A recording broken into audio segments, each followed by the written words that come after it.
So, are condos in Thailand still desirable, or is it all over? Should I continue with my real estate career or go back to my old job of reporting on Pattaya murder mysteries? And to answer that, we're going to look at trends in demand for condos in Thailand by foreigners from 2019 to the first half of 2024. And this is data gathered by the Real Estate Information Center of Thailand. You see their website there. And if you want to buy, rent, or sell property with our team, you can go to my website, jetgunther.com, and my team will be delighted to find you what you want. First slide here, we're going to look at the total number of condos in Thailand that is sold to foreigners. We compare the peak in 2019 all the way up to the first half of 2024. So in 2019, I've summed it up here, sold 12,798 condos to foreigners. Compare this to 2023, Thailand sold 14,449 condos to foreigners. You can see the obvious dip here during COVID. Total condos sold to foreigners in 2023 exceeded pre-COVID numbers in 2019. Now, Q1 2024 opened stronger than in Q1 of 2023, but Q2 of this year underperformed Q2 of 2023. So it's still a wash, and you can see that demand here is still strong in terms of the number of condos sold to foreigners. Now, if you look at total transaction value of condos sold to foreigners in millions of Thai baht, in 2019, it totaled 50.6 billion baht, and in 2023, it totaled 73.2 billion baht. And so transaction value in 2023 far exceeded pre-COVID numbers in 19 by 22.6 billion baht. So it seems like the market is still doing okay. And then in this first half year of this year, Q1 2024 opened stronger than Q1 again, but Q2 underperformed the previous Q2. So again, still a wash, but overall, if you look at 2023, it far outperformed transaction value in 2019. So that means that not only has Thailand sold more condos last year than pre-COVID, total value also increased as well.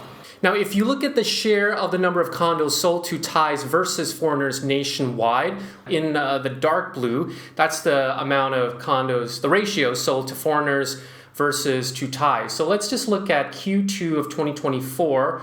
We sold a total of about 28-ish thousand 300 and something units, 25K of which were sold to Thais and 3.3K were sold to foreigners. So that means that this number here, 11.8%, was the number of condos sold to foreigners. And so if you see here, from 19 to 24, the ratio of foreign buyers ranged between 9 to 7% of all condo transactions each quarter. And now if you look at condo transaction value by Thais versus foreigners nationwide, you can see that the ratio of foreign buyer value ranges between 7 to 28% each quarter. So that is how reliant Thailand's condo market is on foreign money, between 7 to 28%. Now, if you're wondering whether foreigners prefer new or old condos, here is the ratio of new versus secondhand condo transactions by foreigners nationwide.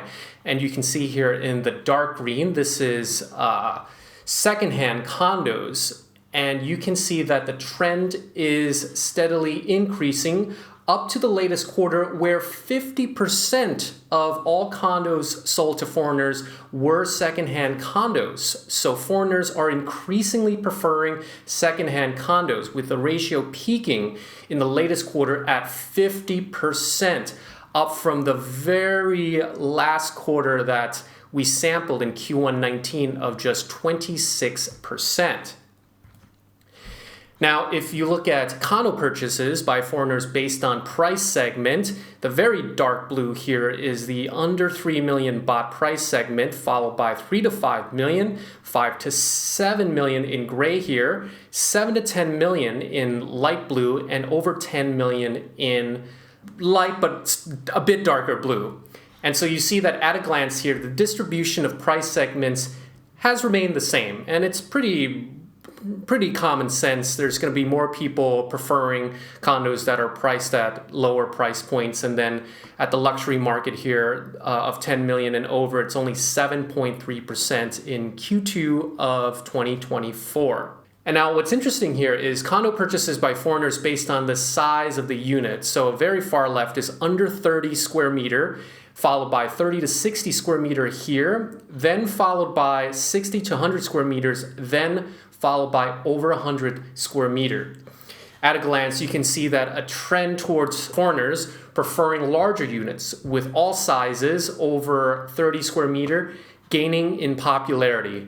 Well, good riddance. I'm glad that a lot of people have come to their senses and are wanting to buy condos that you can actually live in comfortably rather than these glorified prisons under 30 square meters. They have their own purposes, but I feel like whatever people want, we provide for them. But I think that it's nice that people are now preferring larger units because that is then feedback towards the developers to build condos with larger units so that we can have a healthy condo market where units are of nice sizes instead of being so sliced down into all these little tiny units that I've never liked to begin with. Now, if you look at the nationality of foreign buyers, this is data in the first half of 2024.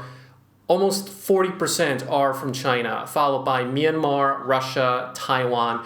The US is at 4%, France at 3.6%, UK 3.2%. I'm just reading out the English-speaking countries that follow my channel, and 2% are Australian. So what we can see here, the top 4 nationalities here, my own interpretation comes from countries that, quote, have a reason to worry about their own country's political situation, whether it's internal, external wars, or they just don't like their governments and they're trying to find ways of parking their assets elsewhere. And you can see that this includes Thailand's condo market as well for these nationalities.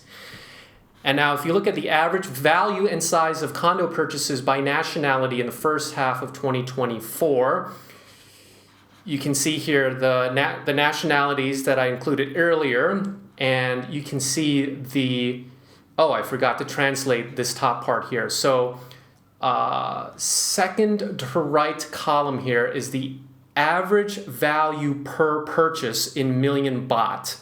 And to the far right column is the average square meter purchased. And so on average, Chinese buyers are the most content with smaller sizes at an average size of 39.4 square meters, while Russians buy the cheapest at 3.3 million baht per purchase. And Indians spend the most on average at 6 million per purchase and prefer the largest units at 71.3 square meters. And now if you look at the number of condos sold by province in the first half of 2024, actually Chonburi province surpassed Bangkok. So Chonburi, which is where Pattaya is, has a market share of 38.4%. Now, on the other hand, value of condos sold by province, Bangkok far exceeds Chonburi at 57% of the market share, coming in at 18.7 billion baht. So Chonburi is slightly more popular than Bangkok in terms of the number of condos sold. The capital still by far receives the most amount of money. If you like that video, continue watching my channel where I tour condos in Thailand, mostly in Bangkok, some of the most beautiful, luxurious, well-built ones. And I also occasionally go through data like this as well. This is data that I've obtained from Thai sources and I've translated for the English market.